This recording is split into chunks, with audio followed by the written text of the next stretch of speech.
Bismillahirrahmanirrahim. Assalamualaikum warahmatullahi wabarakatuh.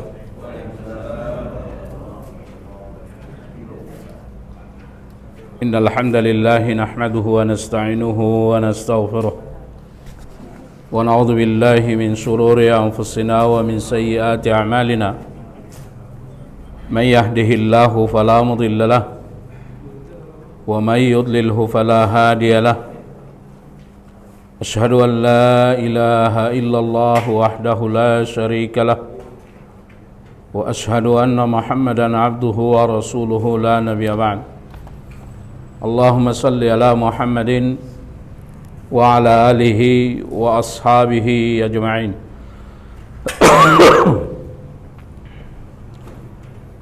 Kita lanjutkan kajian tauhid, masih dalam pembicaraan tentang nama Allah At-Tawwab. Allah Subhanahu wa ta'ala Maha menerima taubat. Dan pada kajian yang lewat kita sudah pelajari bahwa antara lain ibadah yang berkaitan dengan nama Allah At-Tawwab,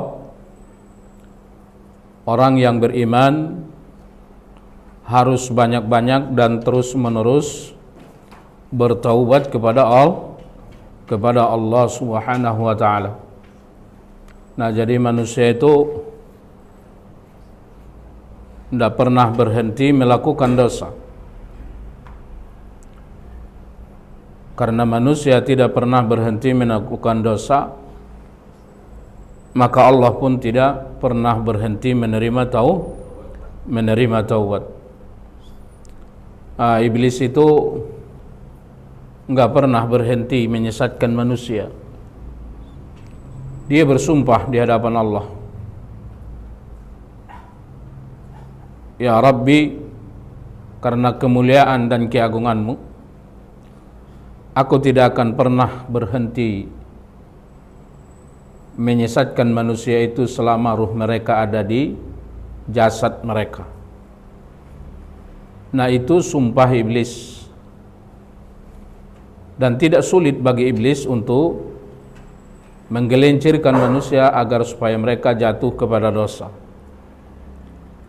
Karena iblis bersumpah seperti itu, bahwa dia tidak akan pernah berhenti menyesatkan manusia, Allah pun bersumpah. Kata Allah, aku pun tidak pernah berhenti mengampuni mereka sampai ruh mereka ada di kerongkongan mereka, selama mereka mau bertaubat kepada-Ku, kata Allah. Ini gimana ini? Syaitan bersumpah, Allah juga bersumpah. Kira-kira mana yang akan menang kita bikin? Sumpah iblis ataukah sumpah Allah?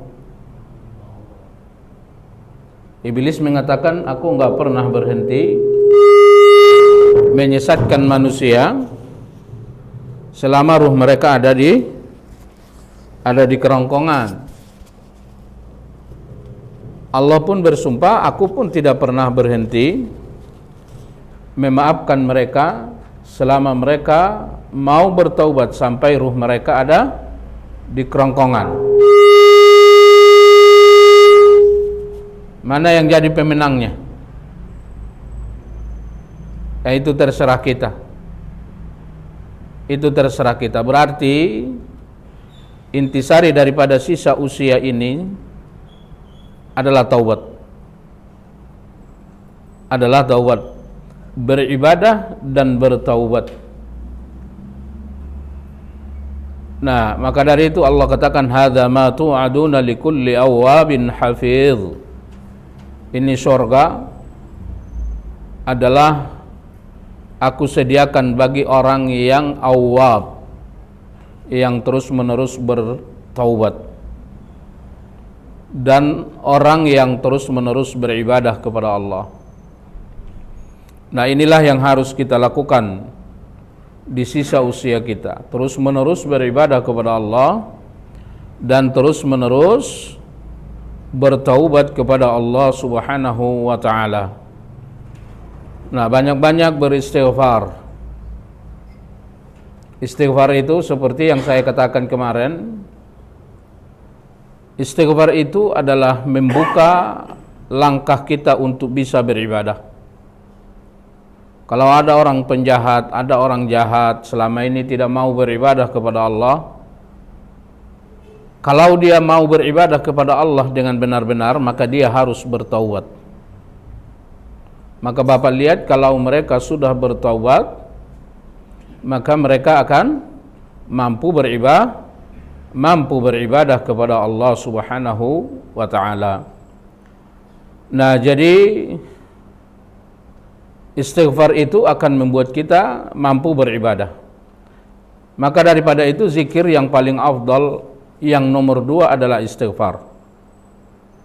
Sebagaimana yang sering kita sudah bicarakan bahwa hati manusia itu akan baik apabila mereka banyak-banyak berzikir. Karena Allah memperbaiki hati manusia lewat lisan mereka. Kalau hati sudah baik, hati sudah sehat, hati sudah bersih, maka hati itu akan mencintai ibadah. Kita akan mencintai ibadah. Maka dari itu ada seseorang datang kepada Rasulullah, "Ya Rasulullah, agama ini sudah banyak untukku." Artinya dia merasa bahwa ibadah dalam agama kita sudah sempurna.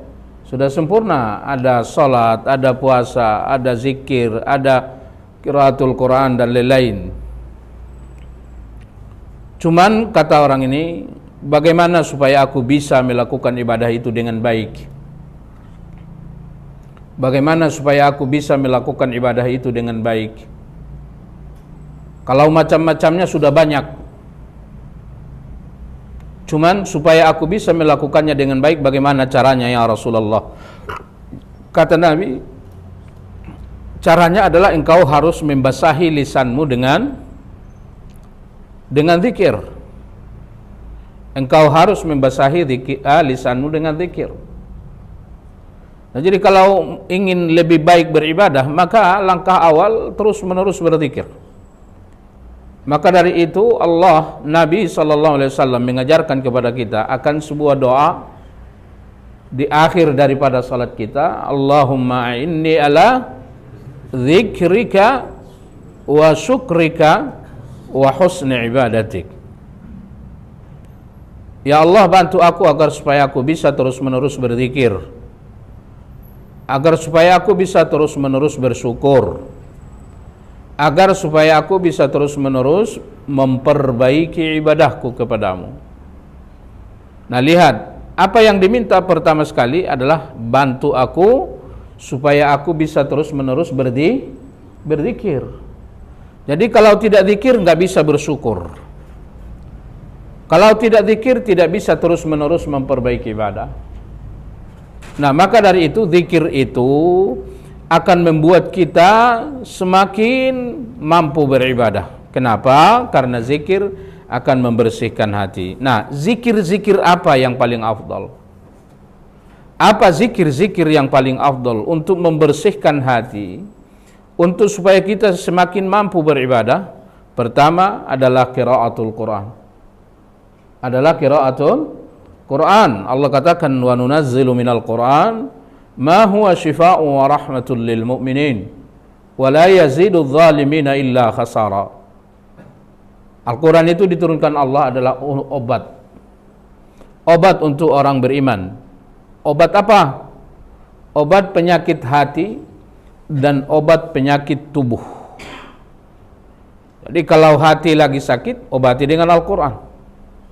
Kalau tubuh juga lagi sakit, obati dengan Al-Quran, ru'yah dengan Al-Quran. Nah, hati kalau sudah sakit akan lemah beribadah. Obatnya apa? Banyak-banyak membaca Al-Quran. Banyak-banyak membaca Al-Quran, banyak-banyak mempelajari Al-Quran. Nah, inilah zikir yang paling afdal. Yang kita butuhkan adalah hidayah. Ihdinas siratal mustaqim. Hidayah itu apa? Al-Quran. Al-Quran. Kalau Al-Quran itu tidak dibaca bisa jadi hidayah enggak? Dibaca juga kalau tidak dipelajari, mengerti enggak isinya? Tidak mengerti. Maka harus terus menerus menuntut ilmu. Kalau tidak menuntut ilmu, itu kita tidak bisa memahami agama ini dengan baik. Enggak bisa.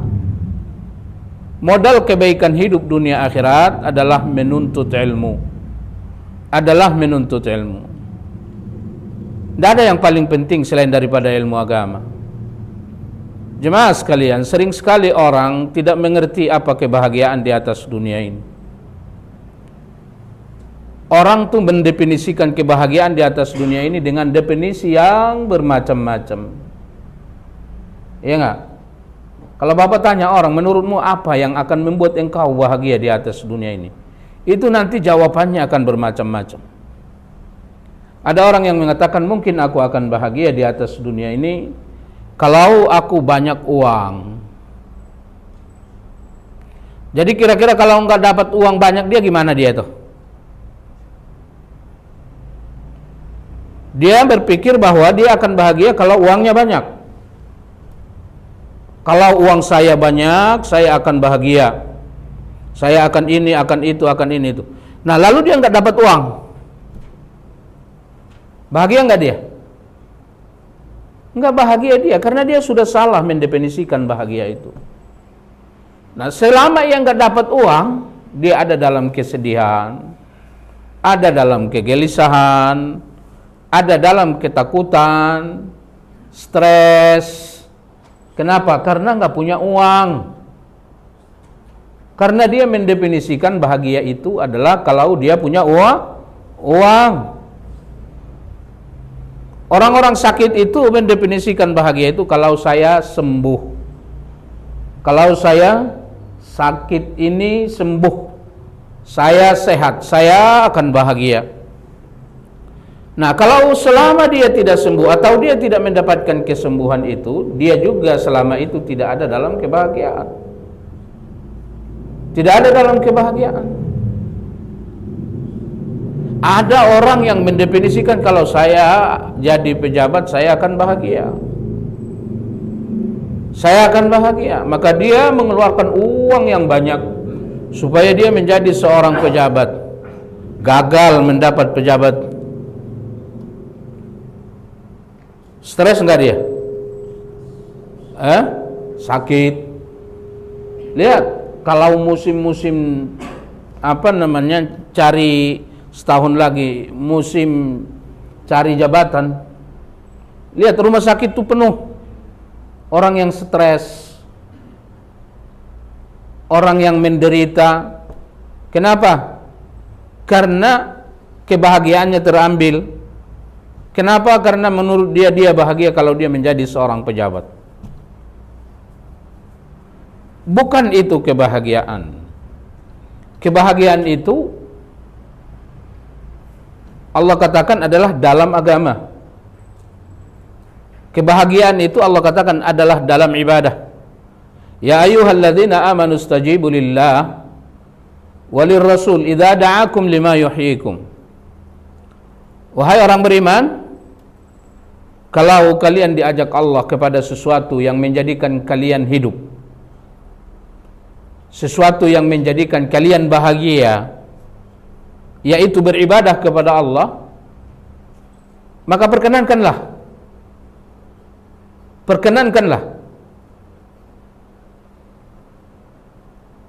Ayat ini dalil bahwa kebahagiaan itu terletak dalam setiap ibadah. Kebahagiaan itu ada dalam membaca Al-Quran. Kebahagiaan itu ada di dalam sholat. Kebahagiaan itu ada di dalam zikir dan lain-lain. Cuman kita nggak bahagia dengan sholat kita, iya kan? Kita nggak bahagia dengan sholat kita, tidak bahagia dengan membaca Al-Quran, tidak nikmat dengan zikir. Apa yang salah? Apa yang salah? Jawabnya adalah tidak ridho dengan semua agama ini. tidak ridho. Maka Nabi katakan kalau azan dikumandangkan lalu Anda menjawab dengan kalimat raditu billahi rabba wa bil islami dina wa bi Muhammadin sallallahu alaihi wasallam nabiyya. Ini kalau begitu azan dikumandangkan, Anda jawab azan ini penuh dengan keyakinan, aku ridho Allah sebagai Rabbku, aku ridho Islam sebagai agamaku, aku ridho Muhammad sebagai Rasul. Anda akan melakukan salat ini dengan penuh kenikmatan. Cuman gak gampang juga jawabnya. Kalau azan, suka jawab azan gak Pak? Hah? Suka ya? Kalau azan itu dijawab dengan kalimat zikir yang tadi, lalu dijawab kalimat-kalimat azan itu artinya apa? Itu artinya adalah menumbuhkan rasa cinta di dalam hati akan sholat yang akan sebentar lagi dilakukan. Jangankan sholat, apapun, sesuatu apapun yang tidak diawali dengan ridho, sesuatu apapun yang tidak diawali dengan cinta, itu tidak akan dinikmati. Anda disuguhkan makanan yang menurut ibu di rumah makanan itu sangat enak, tapi begitu diperlihatkan kepada Anda, dihidang untuk Anda makanan itu, lalu Anda tidak ridho dengan makanan itu, Anda nggak senang dengan makanan itu, nanti nikmat nggak itu makanan? Nikmat nggak? Enggak nikmat. Kita heran, kenapa anak saya yang ini nikmat makan ini, istri saya nikmat makan, karena mereka ridho dengan makanan itu. Kita tidak ridho. Begitu juga dengan ibadah-ibadah. Begitu juga dengan salat. Kalau azan saja udah dikumandangkan, sebenarnya dalam hatinya ngedumel. Azan lagi. Lagi enak-enaknya tidur. Azan lagi. Ya kalau awalnya aja azan dikumandangkan, Anda udah ngedumel, mungkin Anda datang ke masjid salat, tapi itu tidak akan Anda nikmati salat itu.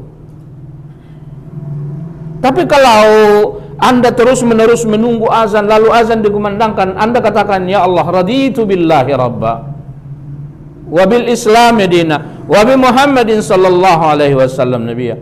Allahu akbar, Allahu akbar. Dia azan dia jawab sampai selesai.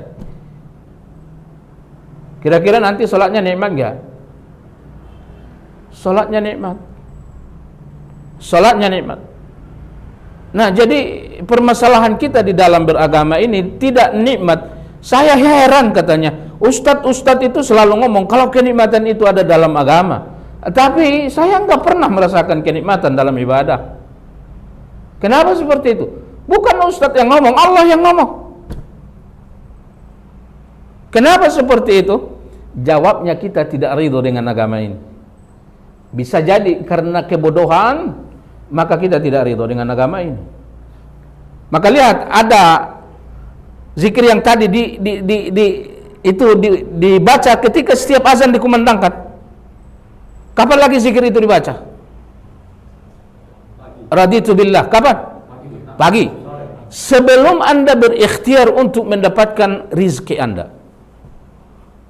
Begitu bangun, Anda ucapkan zikir ini untuk menjawab azan. Lalu Anda qabliyah subuh. Lalu Anda salat subuh. Lalu Anda berzikir setelah salat subuh. Lalu Anda berzikir pagi. Anda katakan dalam zikir pagi itu, raditu billahi rabba wa bil islami dina wa bi Muhammadin sallallahu alaihi wasallam nabiyya wa rasulah. Ini hari akan datang ya Allah, apapun yang engkau takdirkan, apapun yang engkau berikan kepadaku, baik itu takdir maupun itu perintah maupun itu larangan, aku ridho. Aku ridho. Nanti kalau pulang kurang bawa uang, ngedumel enggak kalau yang tadi dia kini zikir itu? Maka begitu pulang kerja, sampai di rumah, sholat asar, begitu sholat asar, dia ucapkan lagi zikir ini. Ya kan? Pada zikir sore, raditu billahi rabba. Ya Allah, ridho saya apapun yang saya dapatkan hari ini. Ridho saya atas semua perintah-perintahmu. Sering orang mengaku bahwa Allah adalah Tuhannya, dan dia katakan bahwa dia ridho kepada Allah. Sering begitu nggak Pak? Tapi kalau Allah bikin Anda sakit, Anda ridho nggak? Ridho nggak? Nah ini yang membuat kita nggak bahagia. Ya gimana mungkin saya bisa ridho kalau Allah bikin saya sakit, kalau Allah bikin saya miskin, bagaimana mungkin saya ridho? Ya Anda nggak bisa ridho kalau Anda tidak belajar Allah itu siapa.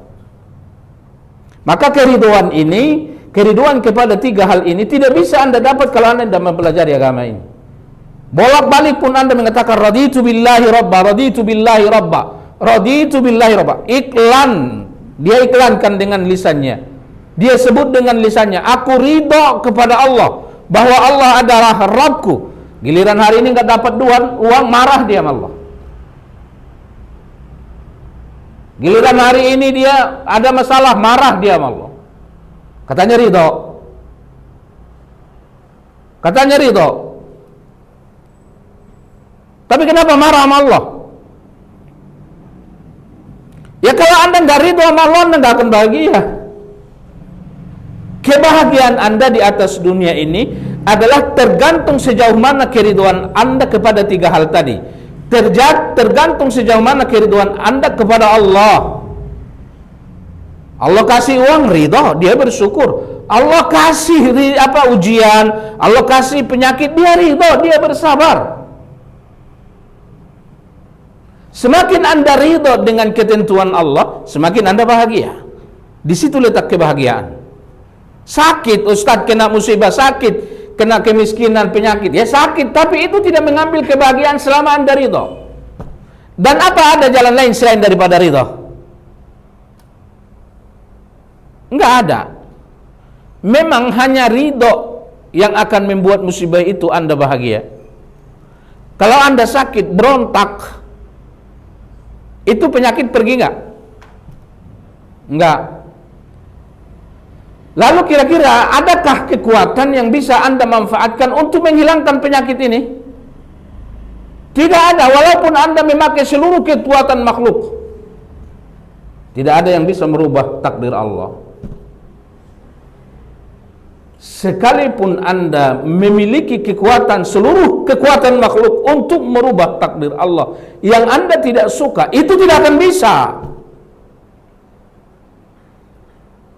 Maka kalau Anda mencoba untuk berontak, untuk melawan kepada takdir Allah yang Anda tidak suka, itu akan semakin mengambil kebahagiaan Anda, akan membuat Anda semakin sengsara. Maka kalau ada musibah, tidak ada jalan lain kecuali ridho.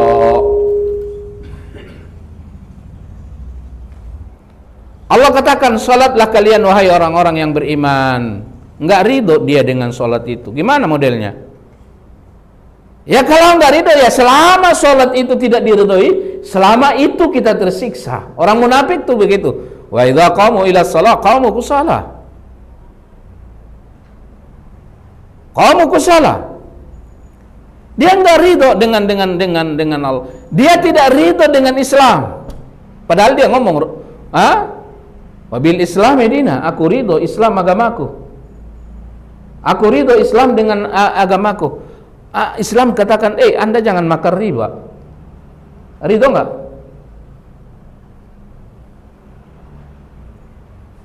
Ini kan susah kan?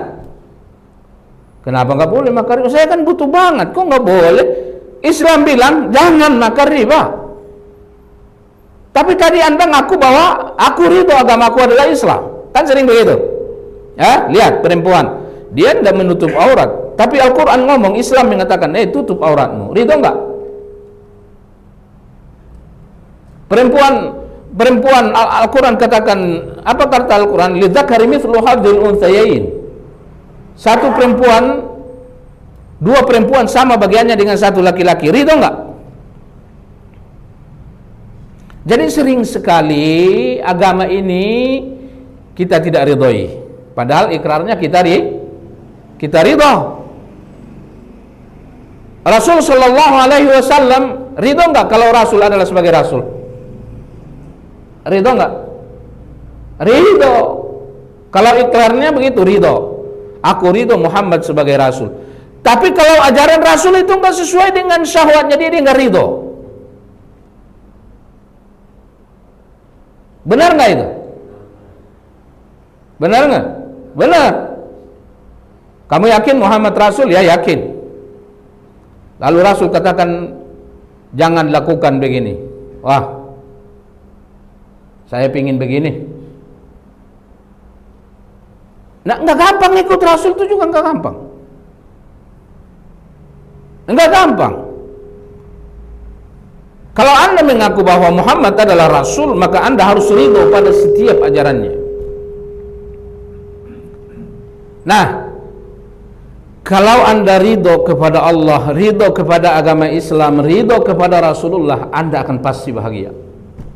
Disitulah letak kebahagiaan. Itulah letak kebahagiaan di atas dunia ini. Bahkan sampai akhirat. Maka orang kalau sudah mati, orang kalau sudah mau mati, dia orang yang beriman. Itu apa kata-kata Allah pada orang yang mau mati itu? Ya ayyatuhan nafsul mutmainnah irji'i ila rabbiki radiyatan mardiyah. Takut mati enggak, Pak? Iya. Tapi saya udah bilang kalau Bapak enggak mati enggak masuk surga juga. Mana ada orang yang masuk surga belum mati? Hah? Iya kan? Enggak ada. Jadi tidak perlu begitu ditakutin juga, enggak. Yang perlu bersiap untuk mati. Bersiap untuk mati. Bagaimana caranya supaya saya mau mati itu baik, sehingga kematian itu sangat-sangat nikmat. Kematian itu mendatangkan kegembiraan, kebahagiaan yang sangat luar biasa. Enggak tanggung-tanggung, memang ini mati ngeri banget. Ini adalah penderitaan paling berat di atas dunia. Tapi kalau Allah sudah katakan lewat malaikat yang datang, ya ayyatuhan nafsul mutmainnah, wahai orang yang berjiwa tenang, irji'i ila rabbiki radiyatan. Keluarlah engkau dari fisikmu yang baik, Allah sudah ridho kepadamu. Nah ini kalau sudah datang kalimat ini, didengar langsung dengan telinga, dilihat langsung malaikatnya yang ngomong, bahwa dia katakan Allah sudah ridho. Maka begitu malaikat itu katakan keluar, Allah sudah ridho kepadamu, dan engkau benar-benar akan ridho dengan apa yang kau dapatkan dari Allah Subhanahu wa ta'ala setelah kematian ini. Lihatlah itu surga itu untukmu, tapi mati dulu. Nah, kenapa Allah katakan kepada dia irji'i ila rabbiki radiyatan mardiyah, keluarlah engkau menuju Tuhanmu, Allah sudah ridho kepadamu. Kenapa Allah katakan itu? Kenapa kematian ini nikmat bagi dia? Karena selama di dunia pun dia ridho kepada Allah, dia ridho kepada agama Islam, dia ridho kepada Rasul. Dan ridho kepada Allah, ridho kepada Rasul, ridho kepada agama itu tidak mudah. Anda tidak akan bisa itu kecuali mempelajari agama.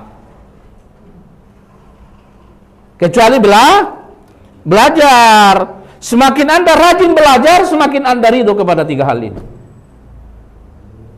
Gimana bisa ridho kepada Allah? Allah bikin kita sakit, harus ridho pada Allah. Gimana Anda paham ini adalah sebuah kebaikan kalau Anda tidak belajar? Nggak bisa, Pak. Nggak bisa. Gimana Anda yakin bahwa kalau Allah bikin Anda miskin itu adalah merupakan kebaikan dari Allah, kalau Anda tidak belajar bahwa Allah itu siapa? Maka tidak bisa ridho dengan tiga hal ini kalau tidak belajar. Maka dari itu Nabi katakan, may yuridillahu bihi khaira yufaqihuhu fiddin. Siapapun yang Allah kehendaki akan baik dunia akhirat, Allah akan jadikan ia Allah akan jadikan ia paham agamanya, dia mau belajar agama. Nanti kalau udah mati, udah masuk ke dalam kubur, itu diceritakan Rasul dalam hadis yang sangat panjang yang diriwayatkan dari Bara' bin Azib. Kata Bara' bin Azib, kalau jenazah itu sudah masuk ke kubur, datanglah dua malaikat, aswadani azraqani, kata Nabi, modelnya sangat angker, kulitnya antara kehitam dan kebiru-biruan, rambutnya panjang dan kusut, di setiap ujung rambut ada bara api. Kalau dia ngomong mengencikan api, matanya merah seperti bara api.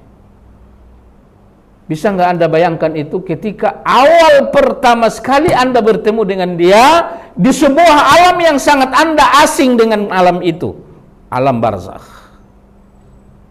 Bisa bayangkan itu? Udah nggak boleh main-main, apalagi usia kita udah di atas 40 itu. Orang yang udah di atas 40 itu nggak boleh main-main. Hati-hati dengan suasana seperti ini. Kalau dia sudah masuk ke kubur itu, kata Nabi, datang malaikat yang dua yang sangat angker ini, malaikat ini bangunkan, malaikat ini dudukkan. Yakin nggak? Ada orang bilang gimana biasa duduk sempit begitu. Anda nggak ada aja jadi ada mudah bagi Allah. Hah? Ini manusia ini banyak membantah. Allah nggak, bagaimana mungkin? Bagaimana tidak mungkin? Nggak mungkin. Bagaimana bisa? Bagaimana ini? Hal ata'ala linsani hinu minad dahri. Sadar nggak kata Allah kalau dulu kau nggak pernah ada? Dan tahu nggak kata Allah bahwa yang paling hina itu adalah dulu tidak pernah ada. Itu sangat hina itu. Lalu ada, berarti ada yang bikin kan? Alasan apa sombong? Maka tidak ada orang di surga orang yang sombong. Hal ata'ala al-insani hinu minad dahri lam yakun syai'an madhkura. Apakah manusia itu sadar kalau dulu dia tidak pernah ada, tidak pernah bisa disebut, lalu dia bisa disebut? Apa pertama sekali kita bisa disebut? Dulu nggak pernah ada. Lalu setelah itu mulai bisa ada kita, mulai bisa disebut. Apa? Setetes air mani. Apa yang cakep di situ? Hah? Bapak kalau keluar mani jijik atau tidak? Hah? Jijik kan? Bapak kalau keluar mani bisa tidur nggak kalau nggak dicuci? Maka dari itu manusia itu awal kejadiannya adalah dari setetes air yang sangat hina yang keluar dari lubang yang hina, keluar dari lubang kencing, lalu masuk ke lubang kencing, keluar lagi dari lubang kencing. Anda siapa kalau gitu? 3 kali keluar dari lubang kencing. Itulah kita. Hidup hanya beberapa tahun di dunia ini, 40, 50, 60, 70. Mau nggak hidup di sini 100 tahun? Mati takut, tapi sebenarnya nggak mau juga kalau 100 tahun.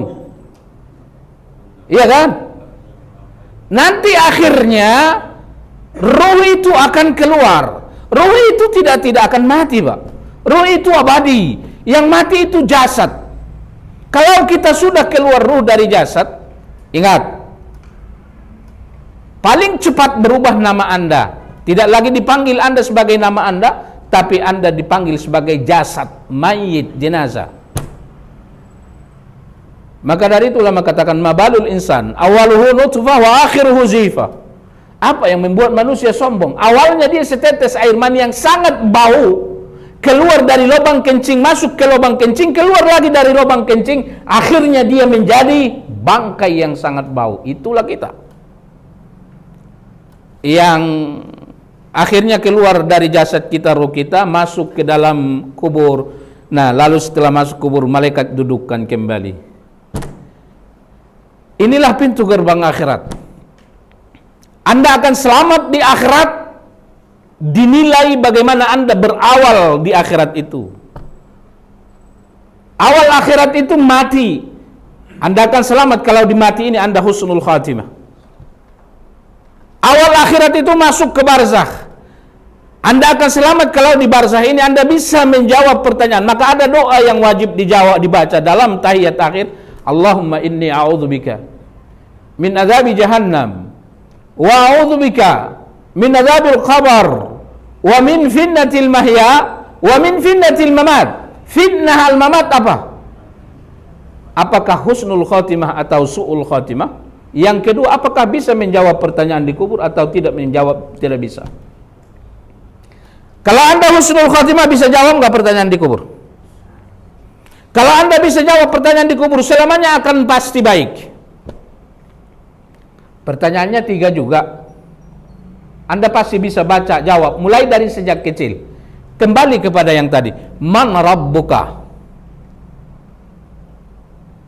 Man nabiyyuka? Ma dinuka? Man nabiyyuka? 3 pertanyaan. Kira-kira semua orang bisa jawab gak ini kalau dikubur? Enggak. Tapi kalau di dunia ini semua orang bisa jawab, anak kecil pun bisa jawab. Tapi kalau sudah masuk ke kubur itu, ini pertanyaan yang 3 ini sangat mudah tapi belum tentu bisa dijawab. Kenapa? Faktor terbesarnya yang pertama, di dunia mengaku ridho tapi sebenarnya tidak ridho. Ya kan? Yang kedua, faktor terbesar tidak bisa menjawab karena takut sama malaikat. Ngeri dia lihat malaikat itu. Bingung dia. Ini di mana dan lain-lain. Ini pengalaman pertama. Ini malam pertama di kubur. Pertanyaan yang begitu mudah. Pertanyaan yang begitu mudah. Tidak bisa dijawab. Kira-kira bisa nggak dijawab sih ketika malaikat bilang, Man rabbuka? Bisa nggak dia jawab Allahu Rabbi kalau dia selama ini orang yang menyekutukan Allah? Enggak bisa. Madinuka? Bisa nggak kira-kira dia jawab ini kalau dia mengatakan Al-Quran itu kata-kata manusia?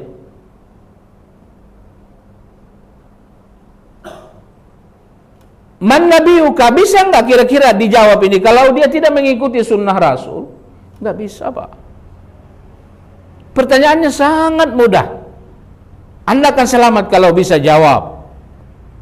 Tapi ini tidak bisa dijawab selama kita di dunia tidak ridho dengan yang 3 hal ini. Kalau ini kita ridho ketika di dunia, jangankan di dunia ini kita pasti bahagia. Jangankan di dunia, di kubur. Masalah kubur aja selesai kalau Anda ridho dengan yang 3 ini. Akhirat selesai kalau Anda ridho dengan yang 3 ini. Maka begitu dia bisa menjawab pertanyaan itu, dia katakan Allahu Rabbi. Lalu pertanyaan kedua dia jawab bahwa Islam adalah agamaku. Pertanyaan ketiga dia jawab bahwa Muhammad adalah Rasul.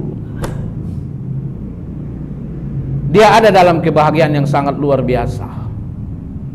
Apa kebahagiaan yang sangat luar biasa yang dia dapatkan setelah ia bisa menjawab pertanyaan itu? Allah berteriak dari langit. Apa kata Allah? Cukup, hambaku ini telah menjawab dengan benar. Nah ini. Nah, mulai kecil kan ini yang kita belum bisa jawab nih. Iya kan? Apakah nanti kalau masuk kubur saya bisa jawab pertanyaan itu? Kan gitu ya? Ini juga yang membuat kita takut mati. Tapi begitu kita ditanya malaikat lalu kita bisa menjawabnya, Allah berteriak dari langit. Apa kata Allah? Cukup, hambaku itu menjawab dengan benar. Jawabannya benar. Luaskan kuburannya. Kuburan itu meluas. Terangi kuburannya. Kuburan itu menjadi terang benderang. Lalu kata Allah, bukakan pintu surga untuk dia. Bukakan pintu surga untuk dia. lalu dia melihat surga yang sesungguhnya yang akan menjadi tempat tinggalnya. Jadi kalau begitu orang yang udah mati itu kangen nggak? Nanti kalau bapak duluan kira-kira kangen nggak sama ibu? Hah? Orang gimana mau kangen? Bini di rumah pas-pasan, ya nggak, hitam. Sementara dia lihat istananya di surga, itu satu kamar aja 70 bidadari. Itu tulang sumsumnya aja, sumsum yang ada di dalam tulang betisnya itu kelihatan, kata Nabi. Gimana mau kangen nama istri di dunia? Hah? Kira-kira kangen gak sama rumah? Hah? Kangen gak sama rumah? Rumah mewah, miliaran rupiah, baru selesai dibangun. Kangen gak kira-kira? Enggak Pak, apalagi yang kontrak. Gimana mau kangen? Pusing urusan kontrak. Kangen gak kira-kira? Karena rasa kangen itu menyiksa, rasa kangen itu menyiksa. Anak saya baru saja pergi KKN baru seminggu, pulang tadi maghrib nangis-nangis. Kenapa saya bilang kangen? Rasa kangen adalah menyiksa batin. Nah pertanyaannya, mungkin Bapak berpikir, nanti kalau aku masuk kubur kangen gak sama bini, kangen gak sama anak, kangen gak sama rumah. Bapak kalau pergi ke luar negeri, Anda kangen rumah Anda, kangen anak istri, kangen sama mobil. Nah dikubur kangen gak kira-kira? Rumah saya miliar. Begitu Anda lihat istana Anda di surga, udah nggak pengen tuh dunia. Maka begitu Allah perlihatkan surga yang menjadi tempatnya, kata Nabi, sampai hari kiamat dia berdoa siang dan pagi, sore dan pagi dia katakan, ya Allah segerakan hari kiamat. Udah nggak kuat nih nunggu. Kangen sama surga, bukan kangen sama dunia. Cuman satu permintaan dia. Apa? Boleh nggak aku ya Allah kembali sebentar saja ke dunia? Sebentar aja. Hanya sekedar memberitahu keluargaku bahwa aku bisa menjawab pertanyaan malaikatmu hari ini. Itu aja.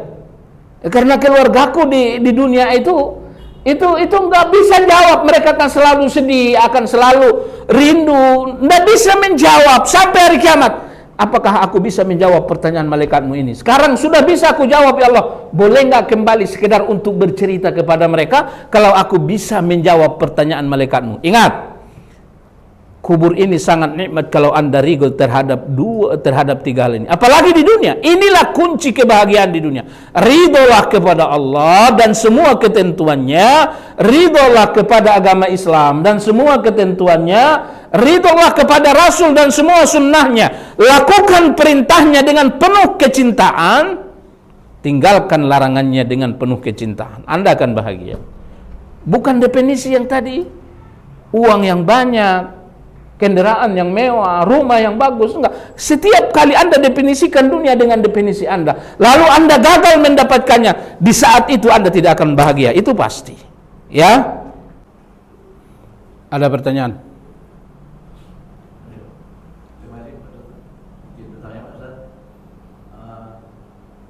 Kita lahir besar sampai dewasa sampai tua ini di Indonesia, khususnya Islam Indonesia ini menggunakan bahasa Indonesia.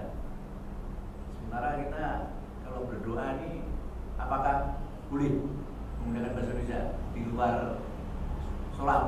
Misalkan tadi kita mohon doa tobat, kemudian tadi Pak Ustaz bilang tentang pertanyaan manroban dan sebagainya, kita jawab menggunakan bahasa Indonesia karena ketidakmampuan kita dalam menggunakan bahasa Arab. Terima kasih. Ya, boleh. Berdoa dengan bahasa Indonesia boleh. Bahkan Nabi SAW katakan Allah tidak menerima doa dari hati yang lalai. Nah, jadi kalau Bapak berdoa dengan bahasa Arab nggak paham juga artinya, itu nggak bagus juga. Ya. Nah, tapi yang paling bagus tuh Bapak belajar doa dari Al-Quran dan hadis, apa doanya, dan pahami maknanya. Karena doa yang berasal dari Al-Quran dan hadis itu lebih afdol. Kenapa? Karena lebih mencakup. Karena lebih mencakup. Contoh, Rabbana atina fid dunya hasanah wa fil akhirati hasanah wa qina adzabannar. Banyak orang nggak puas dengan doa ini karena dia katakan ini doa sapu jagat. Iya kan? Padahal wa kana aktsaru du'ain nabi Rabbana atina fid dunya hasanah wa fil akhirati hasanah wa qina adzabannar. Adalah doa Nabi yang paling sering ia panjatkan, Rabbana atina fid dunya hasanah wa fil akhirati hasanah wa qina adzabannar. Jadi biasa kita kalau berdoa di awal minta ini, di akhir minta itu, lalu di tengah minta ini, ditutup dengan Rabbana atina. Ini biasa Rabbana atina ini sapu jagat nih. Dia nggak ngerti maknanya ini apa. Dan ini biasanya nggak dihayati. Padahal ini adalah doa paling mencakup. Ya Allah, berikan kepadaku di dunia apapun yang menurutmu baik bagiku, bukan menurut aku baik bagiku. Dan berikan aku kepadaku di akhirat apapun yang menurutmu baik bagiku. Jadi ini sudah mencakup. Berikan kepadaku di dunia ini Allah semua apapun yang menurutmu baik bagiku. Enggak ada lagi keluar dari penggalan doa ini. Semua kebaikan sudah termasuk di sini. Tapi sering kita tidak puas dengan doa ini karena enggak ngerti maknanya. Karena kita merasa apalagi ini adalah doa yang sangat singkat. Dia bilang, ya Allah kasih aku uang, jadikan aku pejabat, jadikan aku anaknya banyak, rumahku bagus. Allah kabulkan semua, tapi begitu dapat semua, sakit dia sampai mati nggak sembuh. Karena dia lupa minta kesehatan. Nah, jadi ini doa yang sangat. Jadi doa-doa dari Al-Quran dan hadis itu adalah doa paling afdal karena maknanya sangat mencakup. Seperti umpamanya, ihdinas siratal mustaqim. Kan satu baris doang tuh. Tapi inilah doa yang paling mahal, inilah doa yang paling hebat, dan kalau dapat yang satu ini, dunia akhirat kita dapat sudah. Coba umpamanya, Rabbil firli warhamni wahdini wa'afini wa'afani. Ini kalau yang 4 macam ini Allah kasih kira-kira gimana? Nah, jadi doa yang paling bagus berasal dari Al-Quran dan Sunnah, dan hafal, dan coba pelajari maknanya apa. Berdoa dengan tidak bahasa Arab boleh ya, iya enggak masalah. Allah ngerti bahasa itu bahasa apa saja.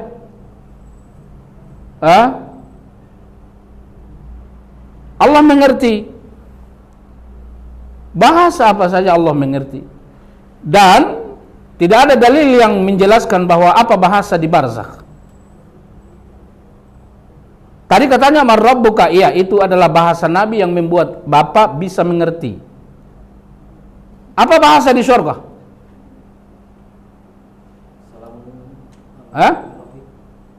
Iya, salamun qaulan min rabbir rahim, kita dengarkan itu. Allah katakan melalui malaikatnya Allah katakan salamun qaulan min rabbir rahim, bahasa Arab.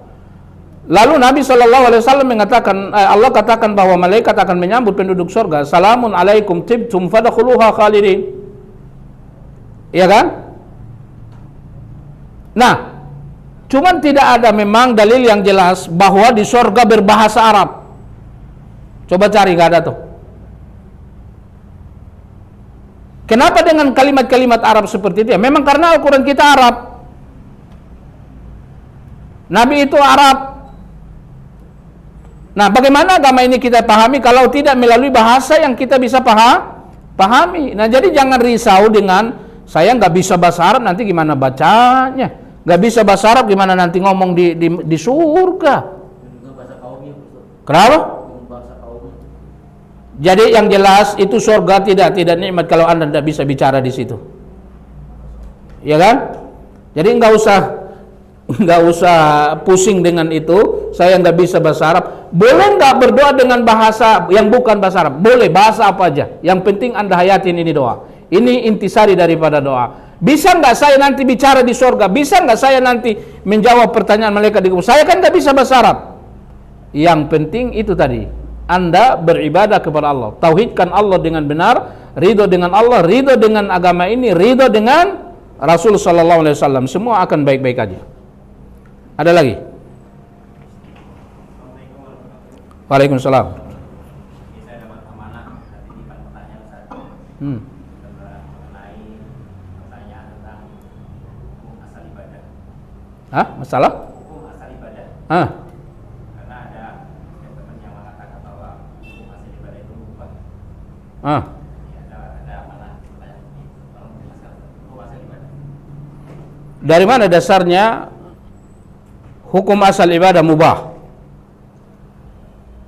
Semua ulama sepakat akan sebuah kaidah, al-aslu fil ibadah apa? Haram. Al-aslu fil ibadah haramun. Hukum asal ibadah adalah haram. Kalau hukum asal dunia apa? Hukum dasar dunia apa? Hukum asal dunia adalah mubah. Ingat, hukum dasar ibadah haram, tidak boleh, kecuali ada dalil yang memerintahkan itu.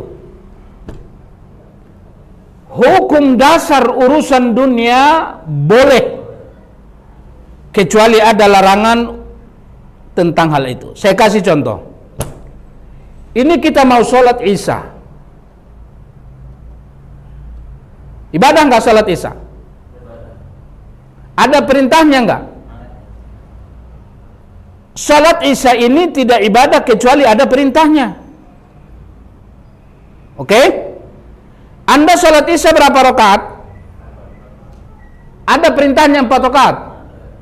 Hah? Logika. Kalau Anda bikin 10 rakaat, bagus nggak? Karena lebih banyak. Anda bikin 10 rakaat secara logika baik nggak?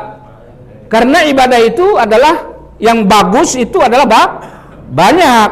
Nah, ini salat Isya Anda bikin 10 rakaat, boleh nggak? Kenapa nggak boleh? Hah? Kan nggak ada larangannya.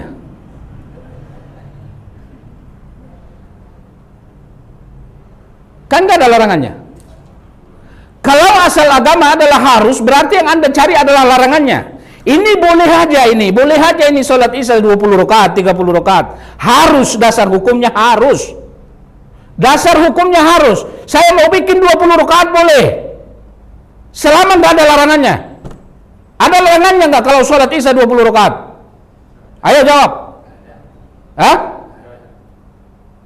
Jangan salah menaruh kaidah. Akan merusak agama ini semua. Akan merusak semua umat Islam. Jangan bicara kalau Anda tidak paham.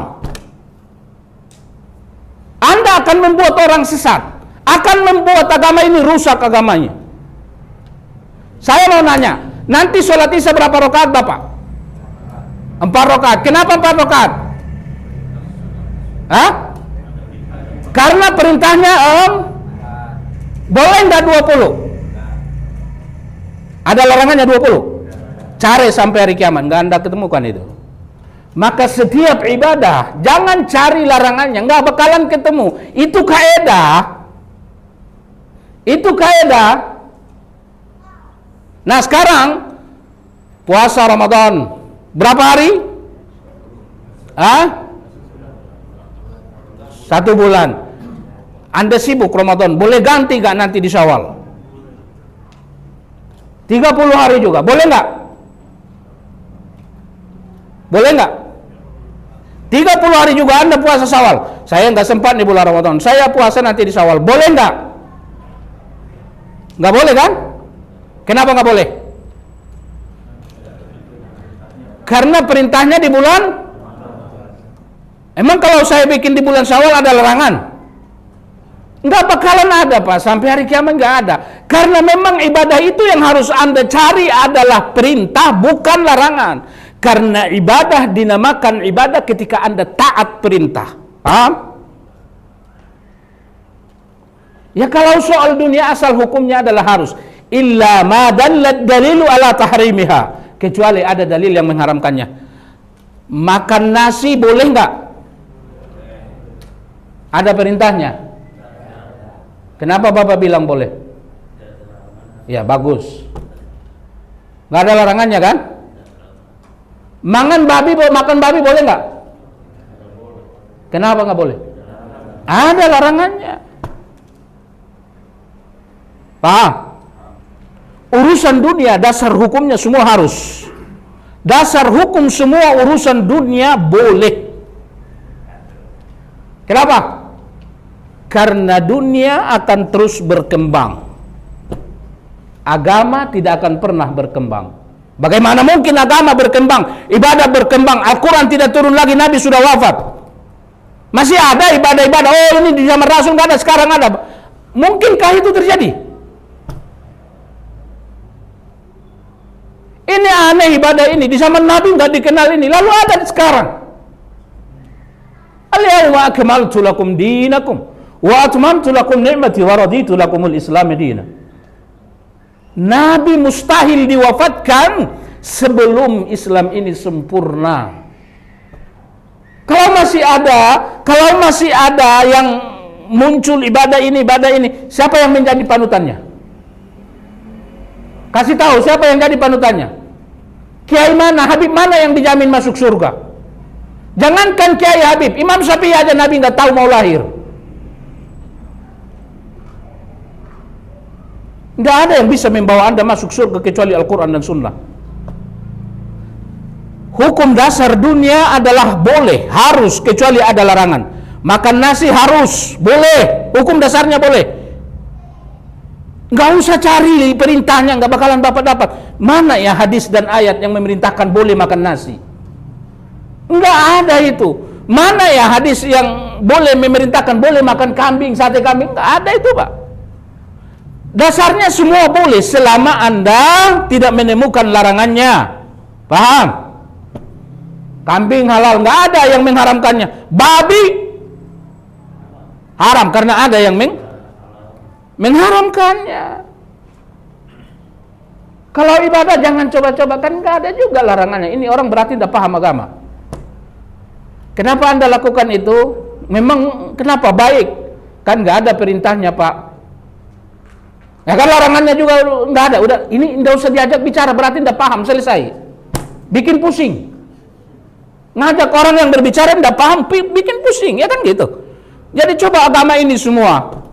Sholat subuh itu kenapa 2 rakaat? Padahal dia sholat yang paling baik. Sholat yang paling besar pahalanya. Kalau 2 rakaat sebelum subuh adalah lebih baik dari dunia, dan ini bagaimana sholat subuhnya? Boleh nggak Bapak bikin sholat subuh 20 rakaat? Jangankan 20, 4 rakaat boleh nggak? Nggak boleh, karena memang perintahnya adalah 2. Ya, nah ini tadi yang saya katakan, ngaku Nabi sebagai Rasul tapi tidak ridho dengan ajaran Nabi. Emang kalau tidak mengikuti ini Nabi bilang nggak boleh, ya udah berhenti. Kenapa emang? Saya mau nanya, kenapa emang? Nabi katakan itu, yang Anda katakan itu bukan sunnah, itu bukan ajaran agama. Ya udah berhenti aja kalau memang ridho sama Nabi. Kenapa Anda mau berhenti? Apa jawabannya? Nanti jawab di hadapan Allah. Iya kan? Apa keberatannya? Enggak ada keberatannya kecuali karena ini yang diinginkan oleh syahwat saya. Selesai. Orang kalau beribadah tidak sesuai dengan ajaran Nabi, maka jawabannya pasti sesuai dengan syahwatnya. Maka dari itu Nabi katakan, apa kata Nabi? Kata Nabi, la yu'minu ahadukum hatta yakuna hawahu taba'an lima jitu bih. Kamu tidak dinamakan orang beriman sehingga hawa nafsumu mengikuti apa yang datang kepadaku. Ingat itu. Allah katakan kepada Rasul Muhammad, innama ba'atsuka li amrain. Muhammad, aku utus engkau dengan 2 tujuan. Tujuan pertama, li'abtaliyaka, karena aku ingin mengujimu. Muhammad, apakah engkau telah menyampaikan risalah itu dengan baik? Ini yang pertama. Maka kalau ada orang yang beribadah tidak sesuai ajaran Nabi, berarti dia mengatakan Nabi tidak lolos dalam ujian. Nabi tidak menyampaikan risalah. Ada agama yang dia tidak sampaikan. Dia tidak amanah, dia tidak tabligh, dia tidak fatonah. Atau Anda ngomong, saya paling tahu dari Nabi. Ini baik, Nabi tidak tahu kalau ini baik. Ini hati-hati. Yang kedua, aku utus engkau Muhammad li'abtali bik, agar aku menguji manusia lewat engkau. Maka ada pertanyaan di kubur, man nabiyuka? Maka ketika manusia bertemu dengan Nabi, kapan manusia bertemu dengan Nabi di akhirat? Manusia yang beriman umatnya. Kapan pertama sekali ketemu dengan Rasul? Di Haud, di telaga Rasul.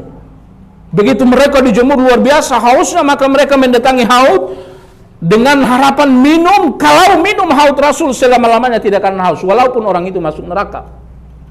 Tapi banyak yang dihalau malaikat. Tidak boleh minum, tidak boleh minum, tidak boleh. Jauh, jauh. Bawa pentungan. Nabi mengatakan, wahai malaikat, itu adalah umatku. Iya, iya adalah umatmu. Memang umatmu Muhammad, tapi kau tidak tahu apa yang dia lakukan setelah engkau mati. Ngaku saja kalau engkau adalah Nabi, tapi tidak ridho dengan ajaranmu. Hati-hati, tidak ada paksaan dalam agama ini. Anda tinggal pilih, ikut Nabi atau ikut syahwat. Tadi saya katakan, di dalam kubur Anda akan ditanya. Tidak ada manusia yang karena Allah tanya Anda di akhirat nanti kecuali satu orang. Anda tidak ditanya dulu gurumu siapa, dulu belajar ngaji sama siapa, nama ayahmu siapa, nama ibumu siapa, enggak ada. Anda hanya ditanya 2 kali di akhirat. Hanya satu orang. Ketika masuk pintu gerbang akhirat, Allah tanya, man nabiyyuka. Dan ini enggak bisa kecuali seperti yang saya katakan tadi, ridho dengan ajaran ridho ajaran Nabi, ya, terus menerus menuntut ilmu. Ya, terus menerus menuntut ilmu supaya lebih paham. Hati-hati. Banyak orang yang menyesatkan dalam agama ini, dan itu tidak mudah. Lihat Az-Zaitun, berapa orang yang tersesat di situ hanya karena orang yang tidak paham sesungguhnya agama berbicara tentang agama. Ada lagi? Ya. Kalau kita merujuk pada surat Al-Maidah tadi, kita bacakan tadi, yang surat terakhir Al-Maidah, di situ dikatakan nikmat itu telah sempurna dan aku ridho sebab Islam sebagai agama. Nah, kalau konteks itu kita kembali ke zaman sekarang, Ustaz nih, kondisi sekarang kita ini banyak ujian, banyak musibah nih. Nah, apakah Allah itu tidak ridho atau bagaimana nih Ustaz? Bagaimana pandangan? Yang jelas tidak ada jawaban kenapa musibah terjadi itu adalah kecuali karena dosa. Satu. Yang kedua, saya ingin jelaskan dengan makna ayat ini. Al-yauma itu ma'rifat atau nakirah? Al-yauma, hari ini, itu hari apa? Itu hari apa? Hari Arafah. Hari Arafah di saat Nabi melakukan hajjatul wada. Hari ini, bukan hari yang lain. Satu. Al-yauma akmaltu lakum dinakum. Hari ini, bukan besok, bukan lusa. Hari ini, hari Arafah, aku telah sempurnakan agamamu. Akmala dalam bahasa Arab sempurna. Atmama dalam bahasa Arab juga sempurna. Tapi ada perbedaan. Akmala sempurna, mustahil ada kekurangan. Atmama sempurna, tapi bisa jadi masih ada kekurangan-kekurangan. Paham? Ada orang mengatakan akmaltu dirasati hadzal yaum. Aku sempurnakan pelajaranku hari ini. Berarti itu maksud dia sempurna udah pelajarannya, enggak akan kurang. Tapi kalau dia katakan aku atmamtu dirasati, aku sempurnakan pelajaranku hari ini, berarti mungkin ada kekurangan-kekurangan. Nah, lihat, Allah katakan, al-yauma akmaltu lakum dinakum. Hari ini aku sempurnakan agama kamu. Giliran bicara agama, Allah memakai kalimat akmala. Sempurna, mustahil ada kekurangan. Satu. Wa atmamtu alaikum ni'mati. Dan hari ini aku sempurnakan bagi kalian nikmatku. Sempurna. Malah tadi sempurna. Tidak mungkin ada kekurangan. Atmama sempurna, mungkin ada kekurangan. Maka lihat, ketika Allah berbicara dengan agama, Allah katakan akmaltu lakum dinakum. Tapi bicara masalah nikmat-nikmat dunia, atmamtu alaikum ni'mati. Nikmatku akan sempurna pada kalian sejauh mana kesempurnaan agamamu. Paham? Paham? Orang kafir itu tidak beragama, dapat banyak nikmat. Itu nikmat adalah merupakan azab nanti di akhirat. Sejauh mana kesempurnaan nikmat yang akan Anda dapatkan di dunia ini adalah sejauh mana ibadah Anda sempurna terhadap Allah. Maka Allah memakai atmama. Al-yauma akmaltu lakum dinakum wa atmamtu alaikum ni'mati. Hari ini aku sempurnakan agama kalian dan aku sempurnakan nikmatku untuk kalian. Cuman nikmatku sempurna kepada kalian sejauh mana kalian melakukan agama. Wa atmamtu alaikum ni'mati wa raditu lakumul Islam dina. Aku ridho Islam adalah agama kalian, bukan agama yang lain. Paham? Kita tutup dengan kafar majelis. Subhanakallahumma bihamdika asyhadu an la ilaha illa anta astaghfiruka wa atubu ilaik. Assalamualaikum warahmatullahi wabarakatuh.